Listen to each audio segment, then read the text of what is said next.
J'ai entendu dire que tu refusais de signer le projet qu'Arthur t'avait donné à signer. Puis-je savoir pourquoi? Manager, le projet n'est pas réel. Arthur m'a demandé de signer un projet de forge, et j'ai refusé. Comment oses-tu? Qui es-tu pour me dire ce qui est réel et forgé? Écoute, la raison pour laquelle je te laisse partir aujourd'hui, c'est parce que tu viens d'arriver. Si ça se répète, tu auras toi-même à blâmer. Maintenant, éloigne-toi de ma vue. Je suis désolé monsieur. Désolé pour vous-même. Sortez. C'est toi qui me dis ce qui est réel et non réel. Priez pour que votre attitude absurde ne se répète plus. Absurdité. Il était censé me remercier d'avoir défendu l'entreprise. Pourquoi est-il si en colère contre moi? Je ne comprends pas. Bonjour monsieur. D'accord monsieur. Pas de problème monsieur. Nous attendrons. Au revoir. Oh non, le PDG arrive. Que suis-je en train de faire? Je n'ai pas soldé notre compte. Tout doit correspondre à mon propre compte. Sa venue signifie qu'il veut vérifier notre compte. Je dois être plus rapide que lui. Où sont ces garçons? Viens avant qu'on vomisse tout ce qu'on a avalé. Même si je suis un voleur, je refuse d'être déshonoré. Monsieur, vous m'avez appelé. Oui, le PDG arrive. Tu sais ce que ça veut dire. Où est votre deuxième? Monsieur, je ne lui ai pas demandé de venir. La raison pour laquelle je vous demande de venir avec lui, c'est qu'il y a du travail à faire. Vous devriez voir que tout va bien dans notre compte. Assurez-vous que tous les comptes sont équilibrés avec les vôtres. D'abord, appelez votre second à venir. Vous savez, c'est un nouveau venu. J'avais besoin de lui faire passer. D'accord monsieur. S'il vous plaît allez-y, pas de temps à perdre. Paul. Notre manager a dit que nous devrions venir tout de suite. Bon, après toi. Bon après-midi monsieur. Monsieur, nous sommes ici. Asseyez-vous s'il vous plaît. Je vous en prie. Merci directeur. Merci directeur. J'espère que vous savez pourquoi je vous ai appelés tous les deux ici. Je n'ai aucune idée, monsieur. D'accord, je vous tiens au courant tous les deux. Voyez, permettez-moi d'aller droit au but. Le propriétaire de cette entreprise vient ici dans 3 jours. Je ne veux pas qu'il vienne ici et trouve une faute dans notre compte. Je veux que vous coopériez tous les deux. Je vais vous montrer le chiffre du montant que vous consignerez comme dossier. Ce montant est ce que je veux que vous lui montriez quand il arrivera. Assurez-vous que tout correspond. Je ne veux pas qu'il voie d'erreur quand il viendra. Il vérifiera vos dossiers, alors assurez-vous que tout est aussi clair que possible. J'espère que tu me comprends. Oui, directeur. Arthur, apprends à Paul ce qu'il doit savoir en tant que nouveau venu. Je le ferai, monsieur. Et Paul, assurez-vous que vous apprenez vite. Pas de problème monsieur, j'apprends vite. Bon, c'est tout. Vous pouvez maintenant aller. Maintenant, je me sens soulagé. Permettez-moi de leur envoyer le chiffre. Je ne comprends pas. Qu'est-ce qui se passe ici? Vous n'avez pas besoin de comprendre, suivez simplement les instructions. Lorsque le responsable nous enverra le chiffre, je vous le ferai savoir. Allez maintenant à votre bureau et attendez la prochaine commande. Oh mon Dieu, que se passe-t-il ici? Je prie pour que ce ne soit pas ce que je pense. Paul, le gérant, a envoyé le chiffre. Vérifiez vos emails et mettez-les au travail, et soyez rapide à ce sujet. D'accord, pas de problème. Bon, voyons. Oh non, mais cela ne correspond pas à ce que j'ai ici. C'est de la pure méchanceté, comment s'attendent-ils à ce que je les rejoigne dans cet acte de méchanceté? Non jamais. Je suis un enfant de Dieu. Je ne ferai pas une telle chose. Veuillez m'excuser, Seigneur. Oui, avez-vous fini le travail? Non, je suis désolé, je ne peux pas falsifier un compte pour tromper le propriétaire de cette entreprise. Ce n'est pas bien, et je suis un enfant de Dieu. Ma conscience et mon Dieu condamnent cela. C'est de la méchanceté aux yeux de Dieu. De plus, nous sommes à la fin des temps, pas le temps de continuer à vivre dans le péché, tout peut arriver à tout moment. Un ravissement peut avoir lieu à tout moment. Et je ne voudrais pas être laissé derrière quand les saints seront enlevés. J'aimerais aller avec eux. Un enfant de Dieu doit être prêt à tout moment.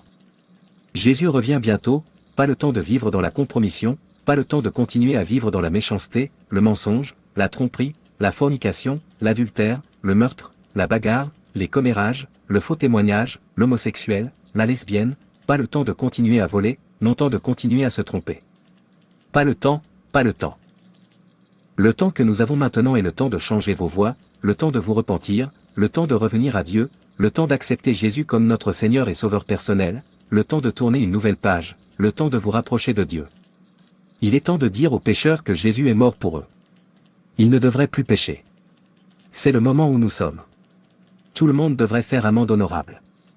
Même si l'enlèvement n'a pas eu lieu, la mort peut avoir lieu, comme le dit la Bible dans Hébreux 9 verset 27.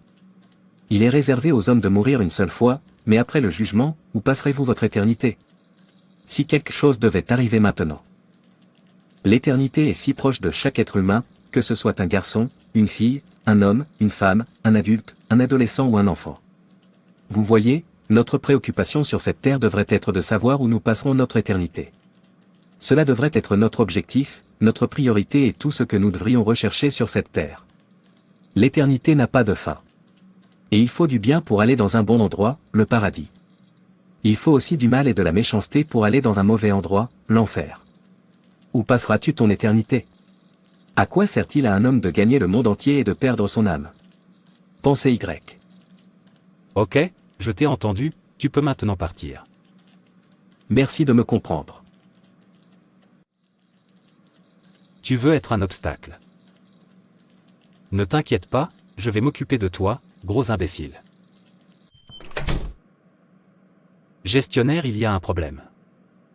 Qu'est-ce que c'est? Ne me dites pas que vous n'avez pas commencé à changer les chiffres. J'espère que ce n'est pas ce que vous essayez de me dire.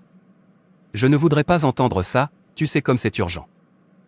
Monsieur, ce n'est pas moi.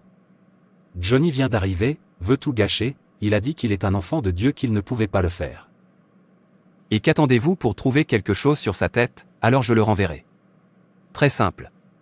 Vous n'avez pas besoin de le caresser, il y a des millions de personnes qui sont prêtes à tout pour obtenir le poste. S'il ne coopère pas, faites quelque chose, renvoyez-le hors d'ici. J'espère avoir été clair. Ok monsieur, c'est ce que je pense. Et, sois rapide à ce sujet, pas le temps de réfléchir.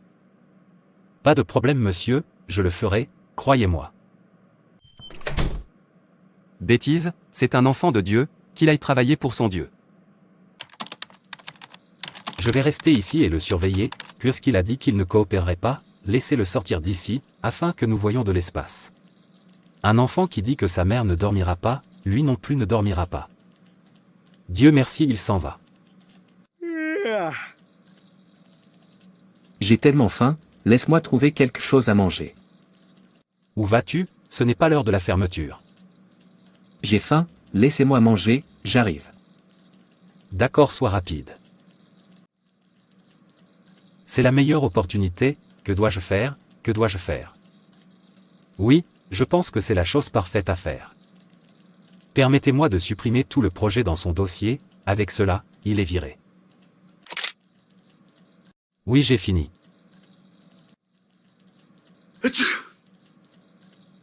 As-tu es de retour? Oui, je promets de ne pas perdre de temps. Le responsable vous appelle. D'accord, je serai là tout de suite. Très bien. Gestionnaire, tu m'as appelé. Oui, allez m'envoyer le document que je vous ai demandé de signer hier, je veux le soumettre. D'accord monsieur. Écoute, sois rapide. Non-sens, voyons où votre sainteté vous mènera. Je l'ai enregistré dans ce fichier, n'y est plus. Où est ce fichier? Pourquoi ne puis-je pas le trouver? Que dois-je faire maintenant? Peut-être que je devrais lui demander de me donner un jour. Pour que je puisse prendre mon temps pour le trouver. Gérant. Oui, tu l'as envoyé? Directeur s'il vous plaît, donnez-moi un peu de temps pour le chercher, je ne le retrouve plus. Est-ce que ça va? Pensez-vous que nous venons ici pour jouer? Allez-vous sortir de ma vue tout de suite, et si vous ne le trouvez pas, vous êtes viré. Assurez-vous de ne plus remettre les pieds dans cette entreprise. Maintenant hors de ma vue.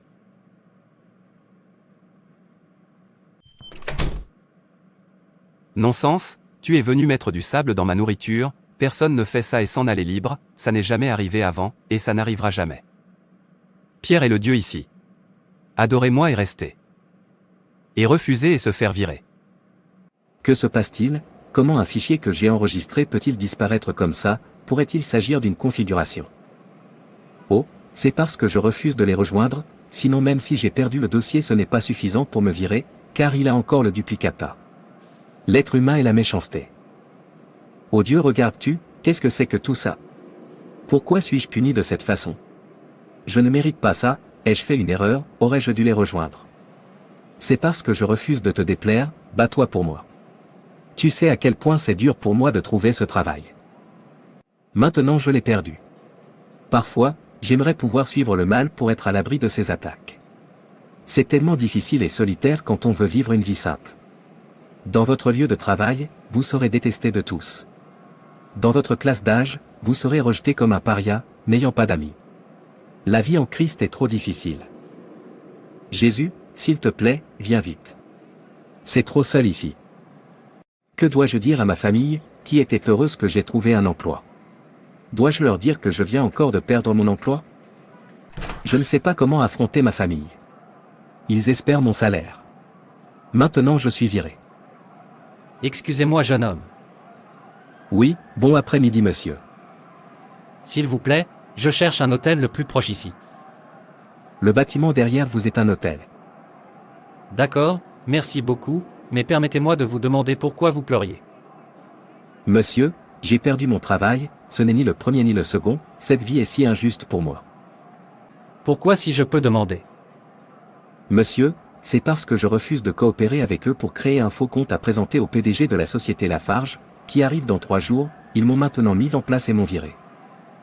Est-ce pour cela que vous pleuriez? Vous devriez être heureux, tout en faisant face à la persécution pour la justice, car il a dit. Heureux serez-vous lorsqu'on vous insultera, qu'on vous persécutera et qu'on dira faussement de vous toutes sortes de mauvaises choses à cause de moi. Réjouissez-vous et soyez dans l'allégresse car votre récompense est grande dans les cieux, car ils ont persécuté les prophètes avant vous de la même manière. Matthieu 5 versets 10 à 12. Monsieur, la persécution est trop forte, ils ont haï la justice. J'ai tellement souffert parce que je refuse de compromettre ma foi en Dieu. Parfois je souhaite que le monde se termine, afin que je trouve la paix. Il n'y a pas de paix dans ce monde pour les enfants de Dieu. Vous avez encore oublié, Matthieu 10 versets 21 à 31. Il est dit, frère livrera son frère à mort, et un père son enfant, les enfants se rebelleront contre leurs parents et les feront mettre à mort. Vous serez haïs de tous à cause de moi, mais celui qui tiendra bon jusqu'à la fin sera sauvé. Quand vous êtes persécutés dans un endroit, fuyez vers un autre. Je vous le dis en vérité, vous n'aurez pas fini de parcourir les villes d'Israël avant que le Fils de l'homme vienne. L'élève n'est pas au-dessus du maître, ni le serviteur au-dessus de son maître. Il suffit que les élèves soient comme leur maître et les serviteurs comme leur maître. Si le chef de la maison s'est appelé Béelzébul, combien plus les membres de sa maison. N'ayez donc pas peur d'eux, car il n'y a rien de caché qui ne sera révélé, ni de caché qui ne sera révélé. Ce que je vous dis dans le noir, dites-le en plein jour, ce qu'on murmure à ton oreille, proclame-le sur les toits. N'ayez pas peur de ceux qui tuent le corps mais ne peuvent pas tuer l'âme. Au contraire, ayez peur de celui qui peut détruire à la fois l'âme et le corps en enfer. Ne vend pas 2 moineaux pour 1 sou? Pourtant, aucun d'entre eux ne tombera à terre sans l'attention de votre Père. Et même les cheveux de votre tête sont tout comptés. Alors n'ayez pas peur, vous valez plus que beaucoup de moineaux. Merci beaucoup monsieur. Vous m'avez soulagé. Je pensais que j'étais le seul à pratiquer la sainteté. Maintenant, j'ai honte de m'être plaint simplement parce que je fais face à des épreuves, des persécutions et des tentations. Ne sois pas comme Élie qui dit à Dieu, j'ai été très jaloux pour le Seigneur Dieu des armées, parce que les enfants d'Israël ont abandonné ton alliance, renversé tes autels et tué tes prophètes par l'épée, et moi, même moi seul, je reste, et ils cherchent ma vie, pour l'ôter. Et il fut surpris quand Dieu lui dit, je m'en suis laissé 7000 en Israël, tous les genoux qui ne se sont pas fléchis devant Baal, et toutes les bouches qui ne l'ont pas embrassé. 1er Roi 19.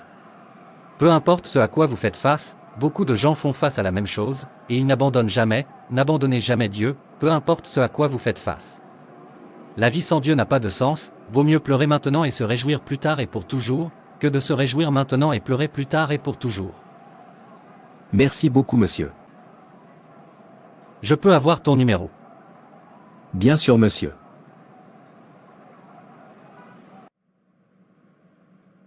Est-ce le compte de 5 mois?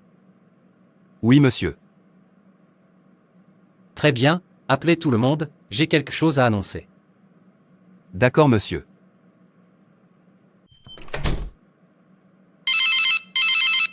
Bonjour. Je veux que vous veniez à la Farge Compagnie immédiatement. Vous êtes nécessaire. Entreprise Lafarge. J'espère pas de problème. Ne nous fais pas attendre. Pourquoi me demanderait-il de venir, aujourd'hui de toute la journée? J'espère qu'ils ne planifient pas un autre mal contre moi, ils ont tout fait pour me virer. Je suis surpris qu'ils me demandent de venir. De toute façon la conscience claire ne craint aucune accusation, laissez-moi passer en premier. Qu'est-ce qui retient le PDG? Je me demande. Je n'ai rien fait, donc je n'ai pas peur. Comment savez-vous ici? Je t'attendais. Monsieur, que se passe-t-il? Reste ici, quand je t'appelle, entre. Que se passe-t-il?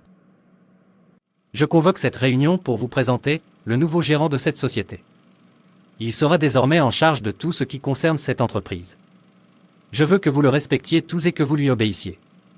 Si vous ne le faites pas, vous vous en prendrez à vous-même. J'espère avoir été clair. S'il vous plaît, entrez. Que se passe-t-il? S'il vous plaît, soyez le directeur de mon entreprise. Quoi? Que quelqu'un me dise ce qui vient de se passer là-bas. S'il te plaît, réveille-moi et dis-moi que je rêve. C'est bon, s'il vous plaît, calmez-vous et modifions nos habitudes. Personne ne se bat avec le Seigneur. Dieu, tu es grand. Sois glorifié. Le Seigneur Jésus-Christ n'a laissé aucun doute à ses disciples sur les périls dans la voie de leur service, il a souligné à plusieurs reprises que la persécution et les tribulations attendent ceux qui sortent le coup pour témoigner en sa faveur. Pourquoi pleures-tu? Ne sais-tu pas que tu es l'un de ses disciples? Maintenant glorifiez ton Père céleste parce que ton nom a été écrit dans les cieux. Rappelez-vous que ce qui fait de vous un véritable enfant de Dieu, ce sont les épreuves, la persécution et la tentation de vaincre. Merci d'avoir regardé. Et n'hésitez pas à vous abonner, liker et partager. Que Dieu te bénisse. Et rappelez-vous, Jésus vous aime.